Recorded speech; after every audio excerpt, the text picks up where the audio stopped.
My ex-fiancé wanted to urinate on his cousin's coffin because I cheated on him with that cousin. But now, the Reddit comments feel like personal attacks against me.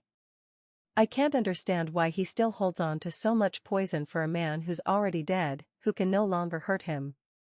He should let go and move forward, because otherwise he's just choosing to live with that venom. I'm not proud of what happened. But I'm exhausted from being looked at like I was born to destroy people. I've made awful choices.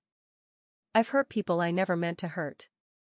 But I wasn't some cold, calculating woman. I was shattered.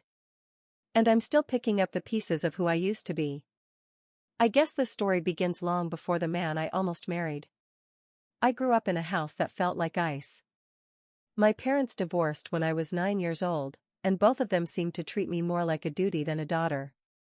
My mom was absent, always tangled up with new boyfriends and fresh drama. My dad was bitter, worn out.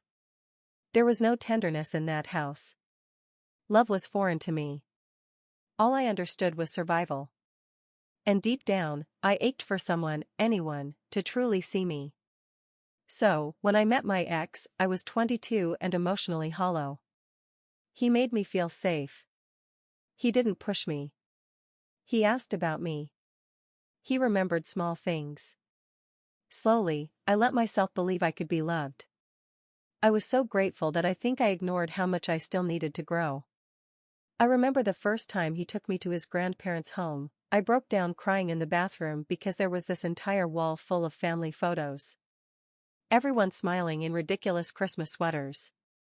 Babies in arms. It was chaotic. It was warm. It was home. And it was something I'd never had. They welcomed me like I belonged there. His father even made me a cup of tea with honey when he found out I had a sore throat.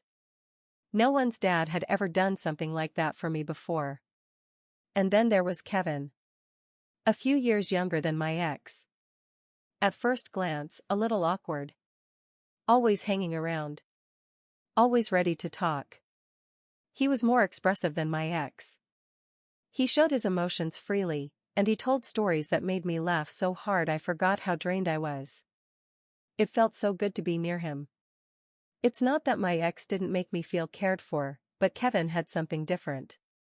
Something softer. Something that made me feel seen. No, I didn't mean for the lines to blur.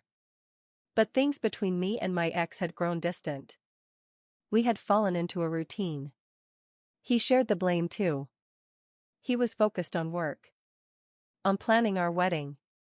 On being the man his family expected him to be. But somewhere in that effort, he stopped seeing me. And I didn't know how to say it, how to tell him, sometimes I feel like I'm just decoration in your life. Kevin noticed. One day, he asked, "Do you ever feel like people only like you when you're quiet and easy to handle?" I froze, because yes, that was exactly how I felt. Not just with my ex. With everyone. My whole life. Kevin and I started talking more. Long conversations when his cousin wasn't around. Sometimes late into the night. I told myself there was nothing wrong with it, it was just talking. But eventually, just talking turned into something else. A hand where it shouldn't have been. A text message I deleted because it felt too intimate. And then came the confessions. I told him I was confused. Stressed. Overwhelmed. That nothing would happen. Until it did. It wasn't planned. It wasn't romantic. It was raw, and shame poured over me the moment it ended. But we didn't stop. I think part of me believed Kevin loved me the way I'd always needed to be loved, even if it came at a terrible cost.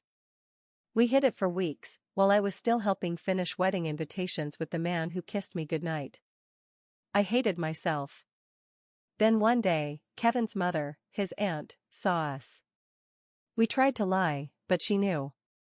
And if she knew, the whole family would know. Including my ex. And just like that, everything unraveled. I think it was my aunt who told me that he got up and left the wedding rehearsal planning meeting without saying a word. He didn't confront me. He didn't confront Kevin. He just vanished from my world like he had never been in it. I deserved his anger. I expected it. But instead, I got silence. And I didn't know what to do with that. I wanted to explain. I wanted to tell him I wasn't okay. That I was scared. That I needed something I didn't know how to ask for. But he didn't answer my calls. He blocked me. Cut me off from that beautiful, warm family I had started to believe might one day adopt me as their own. Except Kevin. He stayed. He held my hand. Told me it wasn't all my fault. That he shared the responsibility. That it wasn't really anyone's fault, we just got caught up in something bigger than both of us. And I believed him. I had to. Because otherwise I'd have to admit I burned my life down for nothing. We moved in together. No photos. No visitors. We lived in the quiet shadows of the damage we had caused. Our goal was not to hurt anyone. That's why I never wanted to flaunt to my ex that I was now with someone else. But Kevin and I tried to build something out of the wreckage, love, a future, maybe even redemption. And for a while, I believed we might make it. Until the day Kevin collapsed. He was pale. Sweating. Shaking. I called 911 and rode with him in the ambulance, trying not to pass out myself. The diagnosis came after a storm of tests, advanced liver cancer. We had found it late. Maybe too late. And once again, everything changed. Overnight, I became his nurse. Medication charts. Hospital visits. Grocery trips at 3 in the morning because he was nauseated but craving oranges. Some nights, I sat next to his bed just listening to him breathe, terrified that I'd wake up to silence. He started shrinking, his strength, his body, his spirit, and I held on even as I was going numb from it all. I loved him. I wasn't going to leave him, not at the end. I would care for him until his very last breath. One day, while he was in the hospital again, I stepped out of his room and almost ran into my ex. He was there, holding a bag of food for his father. I think his face froze when he saw me. He looked me up and down, like he was evaluating me, like maybe he considered saying something. Then, without a word, he turned around and walked away. And honestly, I shouldn't have expected anything else. But even so, it felt wrong. So much time had passed since everything happened, yet he didn't even ask why I was at the hospital. He didn't wonder if something had happened to me, or if someone I loved was suffering. In the end, that person was still his cousin. Still family, whether he liked it or not. And it didn't seem to matter to him that Kevin might be dying. But someone must have heard something, or maybe my ex found out, because after that, I started getting calls from his family. Random, occasional messages. Some asking how Kevin was doing. Others asking what was happening to him. All of them came from relatives. None came from my ex. At one point, someone even asked me if I thought my ex might eventually make peace with Kevin, once they knew how serious his condition really was. I didn't know. But I told them I didn't think so. And I was right. A few family members came to visit Kevin in the hospital. They stayed just a few minutes and left, like they were checking off a box. My ex didn't even do that. I felt awful for Kevin, knowing he probably wouldn't live to see another Christmas. Actually, let me be honest, there was no chance. That's why I tried to create some kind of closure. I thought maybe I could organize a small Christmas dinner and ask some of my ex's relatives to persuade him to come. Many of them said they wanted to respect his decision. The few who agreed, after a lot of convincing, came back with his answer. They said he refused. Said he wouldn't sit at a table with me or his cousin. Said he wouldn't pretend to be okay with the people who hurt him. That he wouldn't break bread at a table where the knives were still lodged in his back. I don't think I deserve that metaphor. Or maybe I do. But when I heard those words, repeated by someone I had begged for this favor, and when they showed me similar messages from others in the family, it broke something in me. All my life, I'd longed for a family's love. And now this family I once believed might become mine was treating me exactly like my own had. I never wanted any of this. I didn't plan to fall into something with Kevin. I didn't plan to break anyone's heart. And I definitely didn't plan to spend my 20s spoon-feeding meals to the man I betrayed the entire world for, while being treated like a monster by the person who once loved me the most. So now I'm sitting here, writing this, because I don't know what else to do. There's so much on my mind. Part of me wishes I could speak to him just once.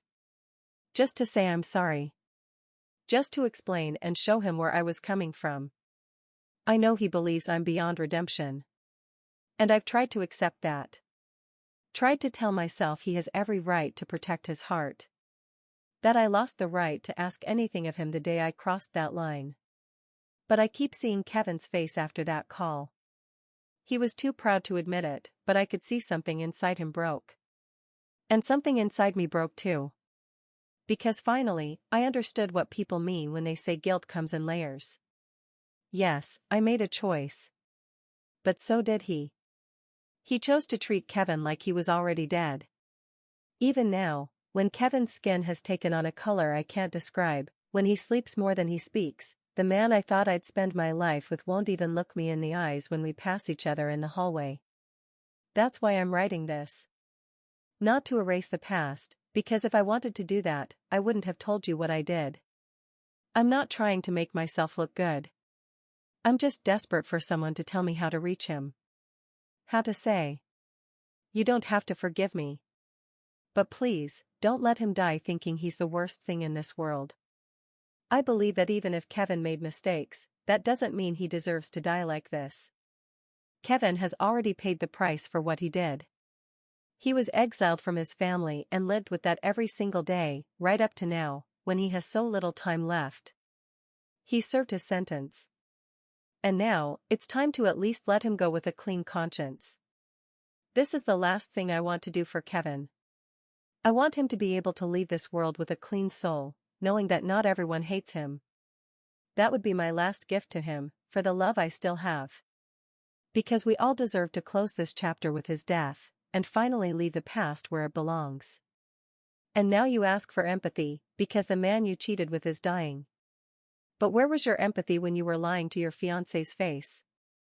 Planning a wedding while secretly sneaking around with his cousin? I get it, you're human, and you made a mistake. But this entire post still feels centered on you. Kevin is sick, and that's tragic, if he weren't a good-for-nothing who deserves to suffer until the very end. Cancer doesn't erase betrayal. Your ex doesn't owe you closure. He doesn't need to show up and help you clear your conscience. You want to reach out now, after tearing apart his trust and his family ties? Sometimes the consequence of deeply hurting someone is that you never get the chance to explain. That's not cruelty, it's a boundary. Respect it. Kevin doesn't deserve reconciliation. He deserves to keep suffering until the final moment. And I'll say it louder for the people in the back, having a terminal illness doesn't give him a free pass for being a traitor.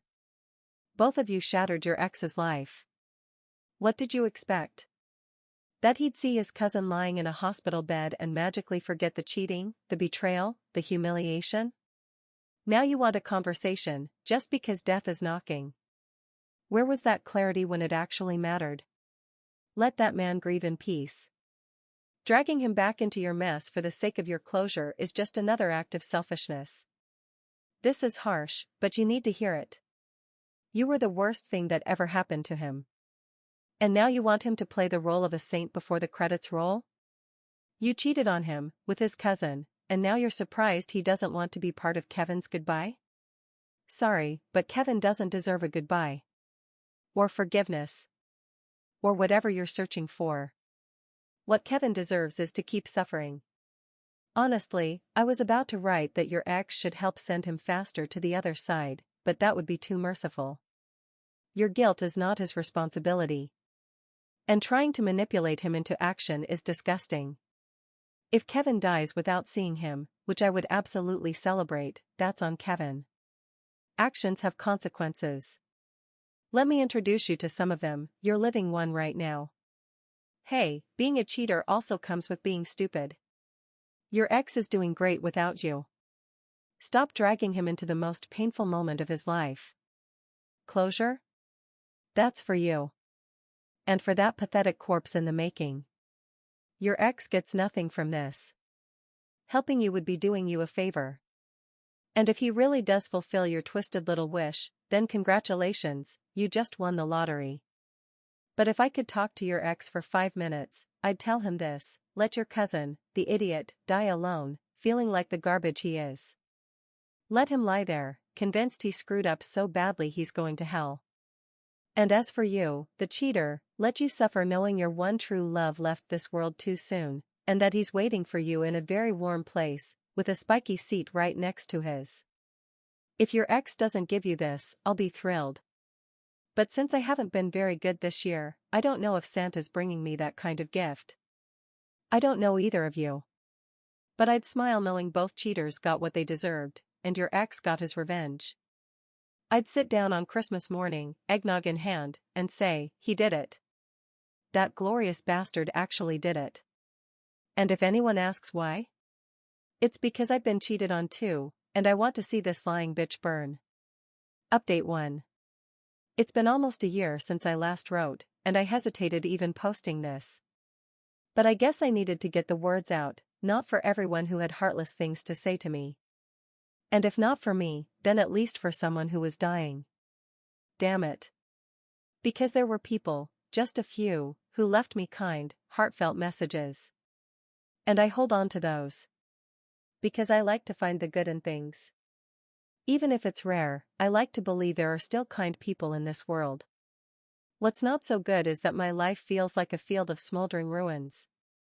And I'm just standing in the ashes, trying to figure out which direction to walk, because no matter which way I go, there's a lot of pain waiting for me. Kevin is gone now. He passed away 3 months ago. The good news, if you can call it that, is that he lived longer than we expected. I guess God still wanted to give him a little more time. The last 6 weeks of his life were a whirlwind: hospital rooms, late-night drives, medication charts, and tiny moments of tenderness that I'll never forget. He fought with everything he had. And I saw the man I loved, no matter what the world wants to say about how it all started. I saw him fading, and still trying to make me laugh. He was in pain. But he still cared about me. The funeral was. I don't even have a word. It was chaos, disrespectful, heartbreaking, because it was ruined by my ex. He showed up drunk. He didn't even try to hide it. I saw him standing beside the coffin, mumbling something under his breath. It was like he was talking to him. His shirt was wrinkled, his tie crooked, he reeked of alcohol, and his eyes were glassy. I should have asked someone to remove him in that moment, but part of me, some foolish, fragile part, thought maybe he had come for closure. That maybe, despite everything, he wanted to say goodbye to his cousin and needed liquid courage to do it. But that wasn't it. He interrupted Kevin's sister during the eulogy, yelling that Kevin was a snake, a traitor, and that we were all letting him die like a hero when he was nothing but a thief. It was horrible. People gasped. There weren't many there, just Kevin's closest loved ones, and his mother sobbed uncontrollably. He knocked over a small table with flowers and kept ranting until a couple of people dragged him out of the chapel. But not before he tried, literally tried, to urinate on the coffin. I wanted to say something. But I didn't follow him. I just sat there, numb, clutching the hem of my dress so tightly I thought I'd tear it. My grief was already consuming me whole. And that scene, that spectacle, felt like someone had spat directly into my wound. I didn't see him again. Not until a few weeks later, when I heard he'd been arrested after getting into a bar fight, over something completely unrelated. He'd been drinking again. Apparently, he fought some guy over a spilled drink and punched him in the face. I didn't go to his father's funeral either, that was only a few weeks after Kevin's. I heard about it from distant relatives. I didn't even consider going. I couldn't. I was still trying to function without Kevin beside me. I was still trying to understand what it meant to be a widow at 28. I've read the comments on my last post. Some were cruel. Some went even beyond that. A few offered compassion I didn't feel I deserved. But now, I understand what many of you were trying to say. That cancer, grief, regret, none of that erases betrayal. That the pain I caused doesn't vanish just because the person I hurt also lost someone. And now I see that I didn't just break my ex. I helped shape the version of him who ruined a funeral and ended up in jail. I helped build the angry, lost man who drinks, fights, and destroys farewells. And I hate myself for that. I've tried to rebuild. But I don't even know what starting over looks like anymore. The apartment Kevin and I shared feels like a mausoleum now. His blanket still smells like him. His cologne still lingers on the bathroom towels. Every drawer I open holds something that reminds me of our quiet, imperfect life. I cry every day.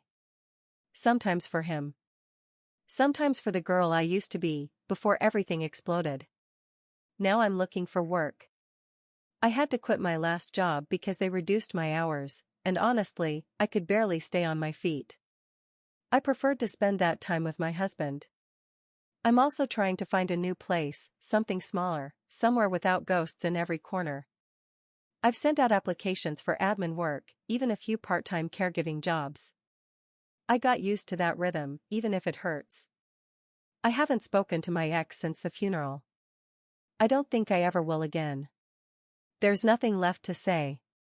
And oddly, I think I'm grateful we never got married. Sometimes I wonder about it, what kind of life we might have had if Kevin had never entered the picture. If I'd kept those boundaries in place. If I hadn't confused pain with love until they were impossible to tell apart. But I also know that I loved Kevin in ways I can't even describe. He was a light in a very dark place in my life. Maybe not the right light. But he tried. He loved me. He made me laugh. He forgave me. And he gave me a kind of refuge I had never known. And now he's gone. And what's left is just me, alone, broke, starting from zero, living in the debris of the lives I ruined and the one I lost. It's going to be hard to endure the coming years without the love of my life, so alone. I mentioned Kevin's immediate family at the funeral. A family that never liked me. That's why they stayed away when the truth came out. They only showed up when Kevin was near the end, maybe out of respect. But that's all that's left. My own family no longer wanted me. And Kevin seems to hate me even more now. But I've survived worse. I've come out stronger. And I hope to come out of this stronger still.